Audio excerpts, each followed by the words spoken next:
이번 시간에는 성염색체 유전에 대해서 공부해 보도록 하겠습니다.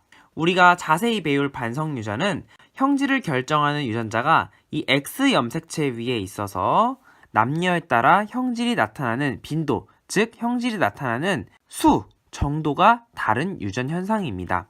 예를 들어 정록생맹 그리고 혈우병과 같은 이런 유전자들이 X 염색체 위에 있고 이것들은 모두 열성 유전입니다.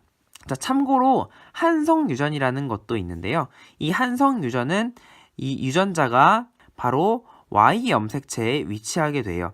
남성인 경우에 형질이 유전되겠죠? 자, 그럼 대표적으로 정록생맹의 특징을 알아보도록 하겠습니다. 자, 일단 정록생맹은 붉은색과 초록색을 잘 구별하지 못합니다. 자, 그 이유는 눈의 구조 중에서 망막이라는 부분이 있어요. 시각세포에는 색깔을 구별하는 원뿔세포라는 것이 있습니다. 이 원뿔세포를 만드는 이 유전자가 바로 X 염색체 위에 있습니다. 이 X 염색체의 돌연변이로 인해서 이 원뿔세포에 이상이 생기는 거예요. 그래서 붉은색과 초록색을 잘 구별하지 못하게 되는 것입니다.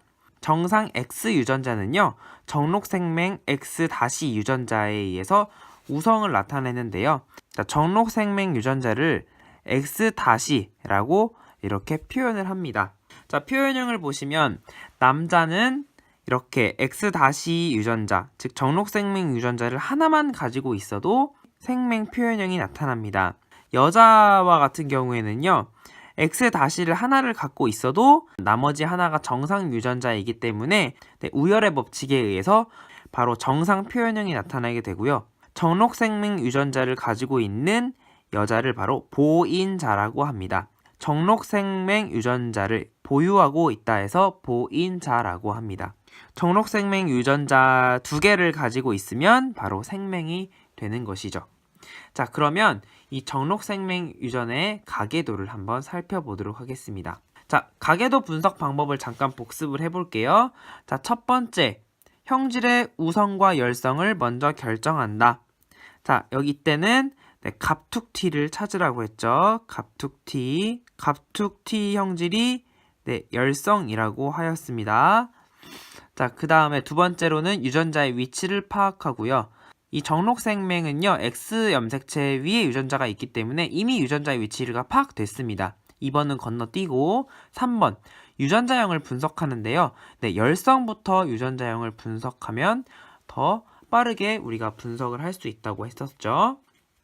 자, 그러면 1번과 3번 방법에 따라서 한번 분석을 해보도록 할게요. 정록생맹 유전의 가계도를 보시고 여러분이 가장 먼저 보여야 할 것, 바로 이 부분입니다.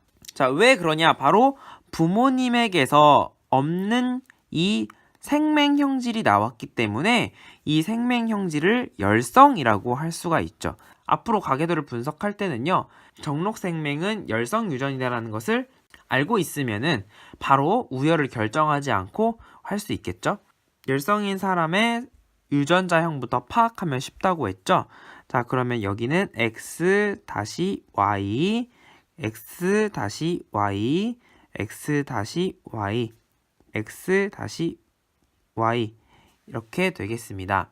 자, 아들이 X- 유전자를 가지고 있으면은 바로 이 X- 유전자는 누구한테서 왔겠어요? 네, 바로 어머니한테서 왔겠죠. 자, 왜냐하면 Y 유전자는 바로 아버지에게서부터 물려받았고 X- 유전자는 어머니로부터 물려받았겠죠. 자, 어머니는 X 이렇게 다시 유전자를 가지고 있을 수밖에 없고요. 정상 표현형을 가지고 있으므로 여기에 정상 X가 하나 있어야 합니다. 자, 마찬가지로 아들이 생맹이면 어머니도 생맹 유전자를 가지고 있어야 하고, 그리고 여기는 정상 표현이니까 2번도 이렇게 XX 자, 5번도 1번은 XY일 수밖에 없죠. 자, 정상이니까요.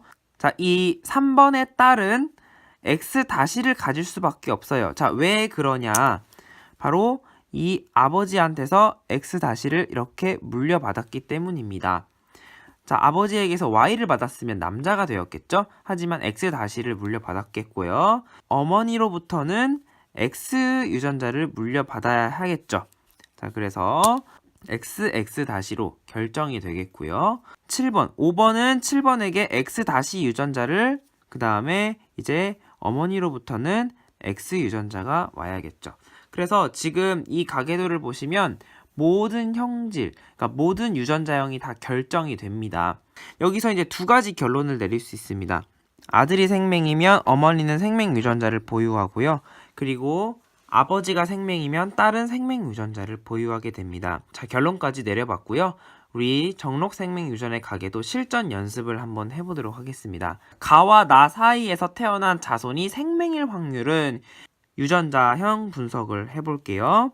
자, 생명남자는 X-Y로 자, 이렇게 유전자형을 쓰고 아버지가 생명이면 딸은 생명 유전자를 보유하죠.